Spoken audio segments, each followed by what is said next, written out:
Des dizaines de milliers de personnes qui franchissent en quelques heures une frontière de l'Union européenne, il faut le dire, même si l'enclave elle est adjacente à un pays d'Afrique du Nord.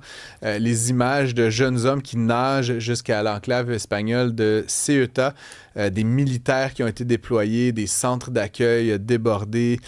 Peu importe ce que vont dire les statistiques dans quelques semaines, que la plupart ont été refoulés, retournés au Maroc, ou même que l'immigration irrégulière est globalement en baisse en Europe.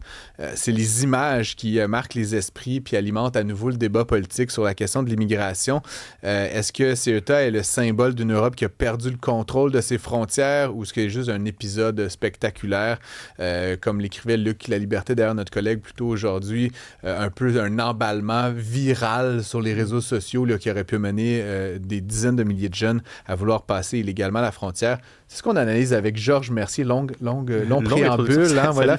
Mais bon, tu as vu ces images comme nous tous et toutes. Bon, qu'est-ce que tu fais déjà de cette Ben, d'abord, c'est certain que les images sont choquantes, mais tu fais bien de rappeler que parmi les dizaines de milliers de personnes qui sont arrivées illégalement, il y a déjà plusieurs dizaines de milliers de personnes qui ont été retournées au Maroc. Donc ça, on va le moins le mentionner parce que ce qui est absolument ahurissant avec nos dilemmes sur l'immigration, je pense que c'est que parmi tous les débats de société qu'on a, ceux-là sont les plus irrationnels. Parce que là, on connaît déjà la mécanique qu'on va connaître dans les prochaines semaines.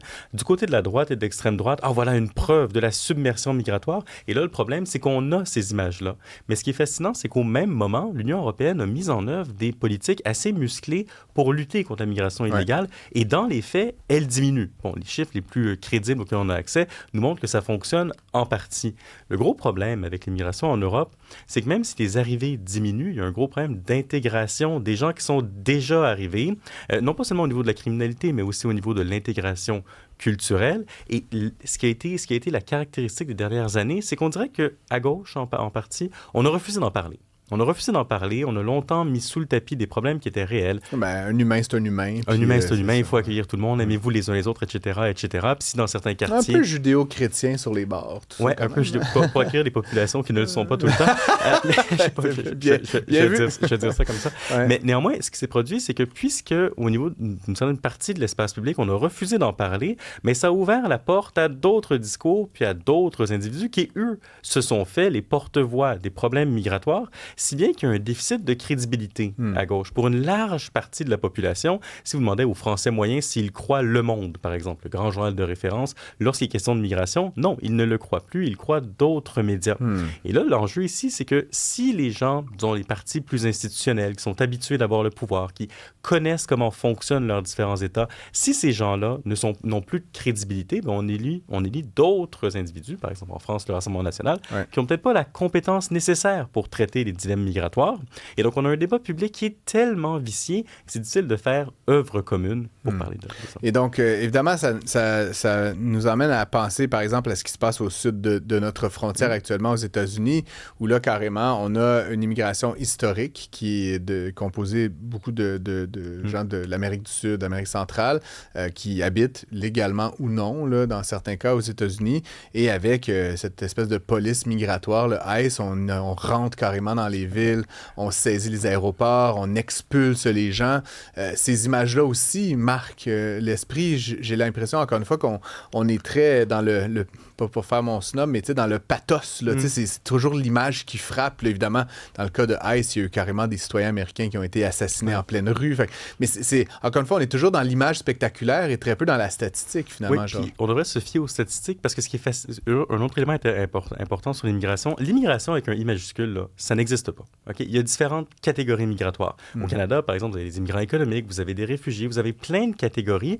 Et souvent, on pense que l'immigration en général entraîne des problèmes, alors que le problème est lié à différents types d'immigration. Parce que tu noteras que ICE aux États-Unis, qui se targuait d'une grande campagne de déportation, qu'est-ce qui est arrivé lorsqu'ils ont commencé à déporter des gens qui étaient, dans les faits, peut-être irréguliers, mais utiles à l'économie américaine? Ben, les lobbies de l'industrie hôtelière, de la restauration, de la construction ont dit « Wow, minute, papillon, vous ne pouvez pas faire ça. Nos industries dépendent de ces gens-là. » Donc, lorsqu'on met tous les immigrants dans le même papier, on n'est pas capable de mettre en œuvre des politiques publiques efficaces pour gérer les problèmes. Parce que des problèmes, il y en a. Puis moi, un truc qui me fascine, on entend souvent l'expression « le grand remplacement ».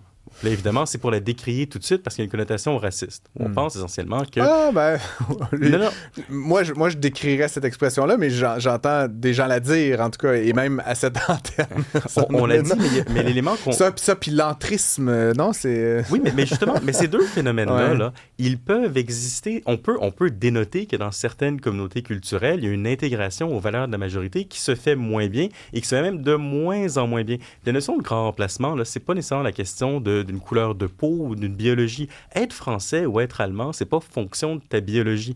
Mais si... et ce n'est pas fixe, soit dit en passant. Les Allemands d'il y a 70 ans, tu leur en parleras ce que c'était être allemand, puis les Allemands d'aujourd'hui, c'est pas tout à fait les mêmes croyances. Je pense que les Allemands d'il y a 70 ans sont contents de plus être ceux-là. Mais tu comprends ce que je veux dire? C'est un bon exemple, n'est-ce pas? Non, les cultures évoluent. Mais néanmoins, sur le fait qu'éventuellement, là, si les populations, disons, originales des pays d'Europe se reproduisent moins, et dans les faits, ils se reproduisent moins, et si au même moment, ils ne sont pas capables d'intégrer efficacement les nouvelles populations qui arrivent, qui se reproduisent plus, eh bien, à terme, c'est certain que les partisans d'une culture française traditionnelle vont être moins nombreux sur le territoire que d'autres communautés qui partagent d'autres valeurs. Et ça, on doit être capable de le dire. Une autre chose qu'on n'est pas capable de dire à gauche, c'est que c'est pas vrai que toutes les communautés culturelles s'intègrent d'une manière aussi efficace au corps majoritaire. Par exemple, au Québec, je suis désolé, mais sur certaines questions, on est rendu ailleurs, sur l'égalité homme-femme, sur le respect des droits LGBTQ. Bien sûr. Si vous avez des populations qui ne croient pas à ça, c'est pas clair qu'elles soient compatibles. Puis au moins, il faut reconnaître qu'on va avoir un travail d'intégration beaucoup, beaucoup plus important à faire.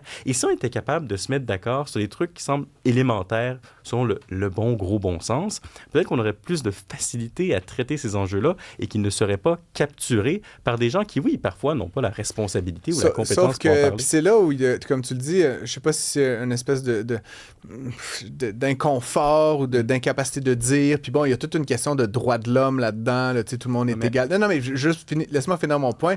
Moi, je vais te dire un truc. Bon, je pense pas qu'il soit tant polémique, mais moi, des jeunes Français, j'en ai connu, qui voulaient venir s'installer ici, barder de diplômes et tout, et on leur a fait vivre la misère, tu sais, alors que, bon, franchement, je sais pas comment on va dire, on partageait beaucoup de choses. On partageait la langue, ils étaient diplômés, ils avaient envie de travailler ici, ils avaient fait le choix du Québec, ils étaient venus quelques fois avant, et on les a fait sauter à travers tous les mêmes cerceaux que plein d'autres. Moi, là, des jeunes qui viennent de Paris, là, j'en prendrais comme des camions pleins, là, tu sais, comme ça serait comme un free pass, passeport à l'arrivée, là, tu comprends? Et pourtant, c'est comme par souci d'égalité, on fait sauter tout le monde à travers les mêmes cerceaux, comme s'il n'y avait pas de différenciation, d'intégration, de capacité économique. Et ça crée, ce que ça crée, c'est que là, actuellement, on ne sait plus différencier un immigrant d'un autre. Et donc, ça nous donne une espèce de discours relativiste qui est impossible, il est intenable. Mais je suis en 2 points là-dessus. D'abord, le discours des droits de l'homme, puis on accueille les immigrants parce qu'il y a une dignité humaine, puis il faut le faire. Je ne le soutiens pas, hein. Je l'identifie comme un problème, là, justement. Non, mais c'est pas ça un problème, c'est que c'est hypocrite chez bien des gens. Parce que la vérité, c'est qu'au début du 20e siècle, les partis de gauche étaient farouchement opposés à l'immigration. Pourquoi? Parce qu'ils y voyaient une arme du patronat, de ceux qui possèdent les entreprises, pour attirer du cheap labor, pour faire pression sur les salaires. Puis c'est encore un peu vrai. Autre élément là-dessus, on parlait hier de la culture et de la responsabilisation. Il y a un moment où on ne peut pas avoir le beurre et l'argent du beurre. Si vous êtes abonné à Uber Eats, à Uber, à tous ces services qui sont assurés souvent par des populations immigrantes parce que ce sont des jobs de merde à l'essentiel et que ces gens-là vont les prendre, mais vous ne pouvez pas critiquer l'immigration puis en même temps vous faire venir un paquet de sushis le mercredi soir parce qu'il pleut. Il y a des trade-offs à faire ici en bon français. Puis dernier élément sur ce que tu disais au niveau de notre incapacité à distinguer parmi les immigrants, c'est vrai qu'on pourrait peut-être être plus clair puis dire que non, c'est pas vrai que tous les migrants se valent d'une certaine manière. On le fait déjà en partie. Hein. Au Québec, il y a différentes catégories migratoires. Par exemple, les immigrants économiques sont sélectionnés pour certaines compétences. C'est pas la même chose que les réfugiés. Mais dernier point là-dessus... Mais on fait aucun différenciateur culturel. C'est ce que je veux dire. Je reconnais qu'il y a plein de catégories d'immigration. Il y a des catégories au niveau de la langue au Québec quand même, là. Ah ouais, mais tu sais, il y a plein de gens qui parlent français, là. Tu sais, les Vietnamiens parlent français, les Marocains parlent français, les Parisiens parlent français, les Belges parlent français, les Suisses parlent français, puis c'est pas toute la même chose. Je dis pas qu'il y en a un qui est meilleur que l'autre, mais à un moment donné, il me semble qu'on pourrait aussi faire une affirmation positive des nationalités qu'on souhaite favoriser. Ouais, mais c'est du racisme, ça, Francis. Je pense pas que ça soit du racisme. C'est de l'exclusivité, t'es fermé, tu veux pas accueillir toute la misère du monde. J'oppose ça à une espèce de relativisme doux qui, pour moi, est presque aussi problématique, c'est-à-dire de ne pas reconnaître qu'il y a des différences, puis donc, se faisant satisfaisant d'avoir toutes les problématiques qu'on a de vivre ensemble, puis d'intégration. Puis, encore une fois, je dis pas qu'il faut fermer la frontière complètement, mais peut-être qu'en matière de proportion, il y aurait une réflexion à poser. Tu veux une autre grosse méchante différence qu'on n'est pas capable de faire? Il y a une différence entre ce qu'on peut demander à un immigrant qui n'a pas le choix d'immigrer, puis ce qu'on peut demander à un immigrant qui fait le choix d'immigrer. Par exemple, l'immigration économique, des gens qui quittent un pays parce qu'ils veulent de meilleures opportunités ailleurs. Ouais. Mais ces gens-là font un choix. Et si le coût de l'immigration, c'est certaines pratiques culturelles, on peut leur demander parce que rien ne les forçait à partir. Maintenant, dans le cas des réfugiés qu'on accueille par devoir humanitaire, parce qu'ils ont littéralement pas d'autre place où aller, là, peut-être qu'on peut être moins demandant envers eux. De toute manière, l'idée, c'est qu'ils repartent à terme dans le pays qu'ils ont dû quitter. Et si on arrivait à faire cette distinction, peut-être que ce serait plus facile d'accueillir les gens parce qu'au moins, le contrat social serait clair à la base avant d'arriver chez nous. On a un problème avec notre contrat social, j'ai l'impression, mais c'est pour une autre fois, mesdames et messieurs. Merci beaucoup, Georges. Merci d'avoir été avec nous. Bonne fin de semaine.